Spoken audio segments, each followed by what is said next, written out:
ఏలూరు జిల్లా కొయ్యలగూడెం మండలం అశోక్ నగర్ ప్రాంతానికి చెందిన జక్కు లక్ష్మీ నరసమ్మకు ఇద్దరు సంతానం. కొన్నాళ్ల క్రితం భర్త చనిపోవడంతో నరసమ్మ కూరగాయలు అమ్ముతూ పిల్లలకు పెళ్లి చేసింది. కుమారుడు శివాజీ వివాహం అనంతరం అత్తగారింటికి వెళ్లిపోయి అక్కడే తాపీ మేస్త్రిగా పనిచేస్తూ జీవిస్తున్నాడు. లక్ష్మీ నరసమ్మ కొయ్యలగూడెంలోనే ఒంటరిగా ఉంటూ కూరగాయలు అమ్ముకుని జీవనం సాగిస్తోంది. తాపీ మేస్త్రిగా కాంట్రాక్టు పనులు చేసే శివాజీ సరిగా పనిచేయక అప్పుల పాలయ్యాడు. అప్పిచ్చిన వారి వేధింపులు ఎక్కువ కావడంతో శివాజీ కన్ను తన తల్లి నివాసం ఉంటున్న ఇల్లు, స్థలంపై పడింది.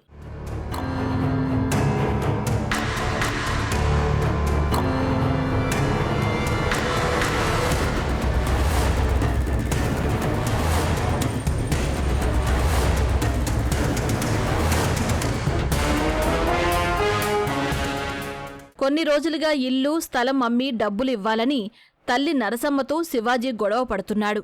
ఇదే విషయమై రెండుసార్లు తల్లిపై దాడి చేసి తీవ్రంగా గాయపరిచాడు. ఆదివారం మరోసారి కొయ్యలగూడెం వచ్చిన శివాజీ కూరగాయలు అమ్ముకుని తిరిగి ఇంటికి వస్తున్న తల్లిని అడ్డగించి వెంట తెచ్చుకున్న కత్తితో విచక్షణారహితంగా దాడి చేశాడు. పట్టపగలు అందరూ చూస్తూ ఉండగానే నడి రోడ్డుపై నరికేశాడు. ఇరుగు పొరుగు అడ్డుకుందామన్నా శివాజీ చేతిలో కత్తి చూసి భయంతో వెనకడుగు వేశారు.